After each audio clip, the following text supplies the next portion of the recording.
Hi everyone, it's Nikki here again.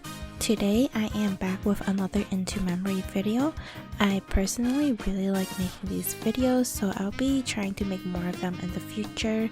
I currently have one video prior to this, and it's the 60 USD recharge suit by Mercury from the 2nd anniversary event. So today I am back with Qinyi's new suit from the Lunar New Year event. And just like my last video, I'll be displaying the suit in the background as I give a summary of the Into Memory portion of the reflection. So first of all, the original suit in Chinese is called红尘漫卷, which I will be translating that as swirling red dust.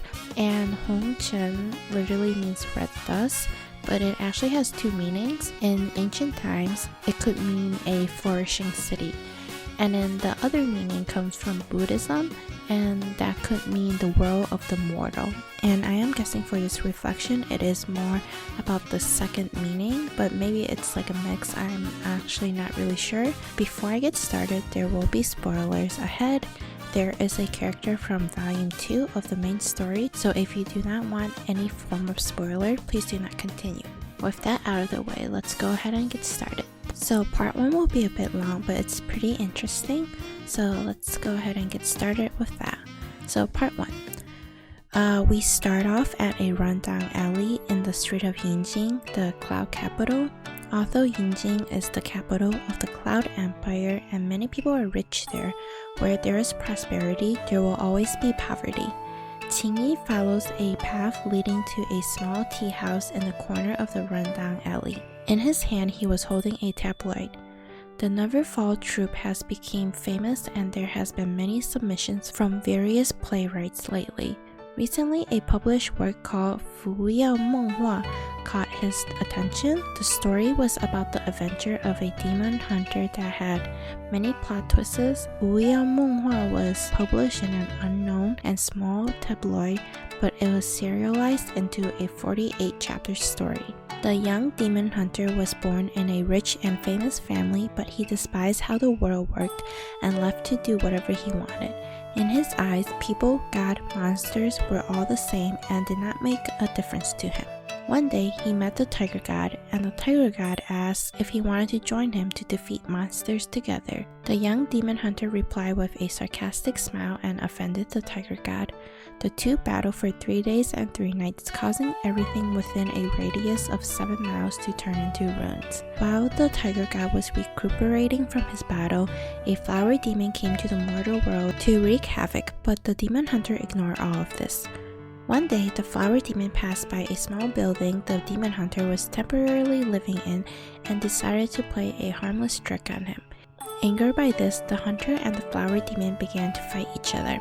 It's kind of a mess, but that was the end of the story because the publisher shut down after this chapter was published, and then Qinyi realized that the demon hunter is a reflection of the author and came to the tea house to find the author.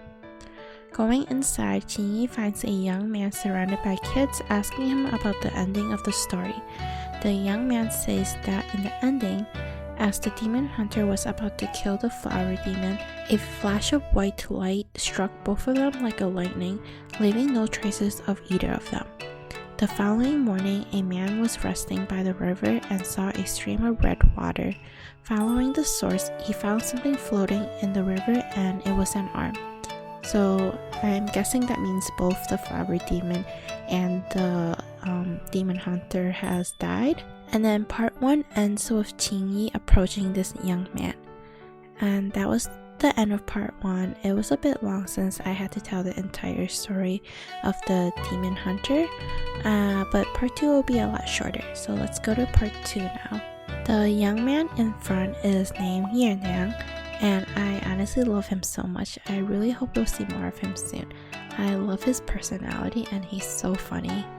So after Qinyi sat down, he actually asked Qinyi, "So is Mr. Qing interested in my talent or my beauty?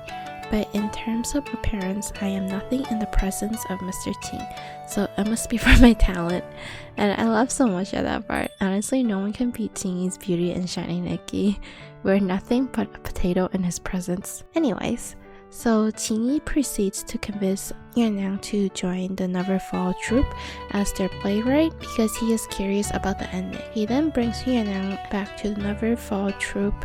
Still unconvinced by Qinyi, Yuanyang wants to know the real reason why Qinyi wants him, and he knows the Neverfall troupe does other shady business besides acting. So long story short, Qinyi convinces Yuanyang to stay by pointing out that Yuanyang must be hiding from someone since he is willing to stay in the slums, writing for little to no pay. He promises Yuanyang that the Neverfall troupe can provide him shelter, and his ending doesn't have to be the same ending as the story that he wrote. He can rewrite his own ending, and then Yuanyang ended up agreeing to stay because, no one can resist Qinyi. So that's the end of part 2. Do you guys have any thoughts on it so far? So do you think that Qinyi is purely interested in Yuanyang's character and story, or there's more to it? If you have any guesses on what is happening, leave them in the comments below. So now let's go ahead and get started with part 3. Fast forward to some time later, the rewritten ending of Fuyao Menghua is done, but it seems like Yuanyang hasn't been getting along with some of the members of the Neverfall troupe. He is not the type to be polite and would demand many things. But whatever he demands for, Qinyi would tell everyone to do it, which caused a lot of complaints from the crew. Curious about why Qinyi is putting up with all of Yuanyang's selfish demands, Xiaozhou, a member of the crew, asked why. And at the same time, he gave Qinyi a letter from an imperial court member by the name of Ye Zicheng. It was rumored that the two brothers of the Ye family were not fond of each other, but it turns out Ye Zicheng actually cares a lot about his little brother. So here comes the big reveal. Yuanyang is Ye Zicheng's younger brother, and that was the reason why Qinyi wanted him to stay. So according to Qinyi, the royal family and the Changwu organization have been in conflict, and Qinyi would need to choose one side to support, and he chose the royal family because he believes the Changwu organization will lose in the end. He revealed that he had designed a wedding dress for the royal family a couple of months ago, but that was not enough to gain the trust of the royal family. What the Neverfall troupe needed was to have someone in the royal court to support them. So yeah, unfortunately, Qinyi wanted to use Yuanyang to gain the trust of the older brother, and he immediately realized that when he read the story, because it was weird that the story/publisher had any funding to go on for that long, so he knew that it must have been Yuanyang's older brother that was funding the publisher to support his younger brother. But somewhere in me wants to think that he actually likes the story. Plus, he did say that Yuanyang is an excellent creator that has a lot of talent but just needs a little guidance. I think besides all that, he actually does think Yuanyang is an interesting character. And then now let's go on to part 4, which is the final part of this video. So part 4 starts out with everyone gathering to watch the play, and here is the new ending to the story.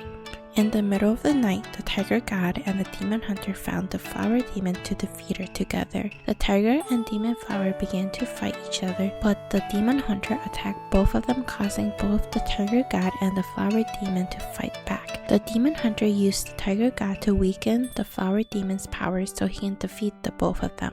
In the end, he took out an incense burner to capture the power/spirit of the tiger god and the flower demon, and then he eventually left the city. So that's the new ending that Qinyi wrote, and then Yuanyang officially joins the Neverfall troupe and becomes an important member of the crew.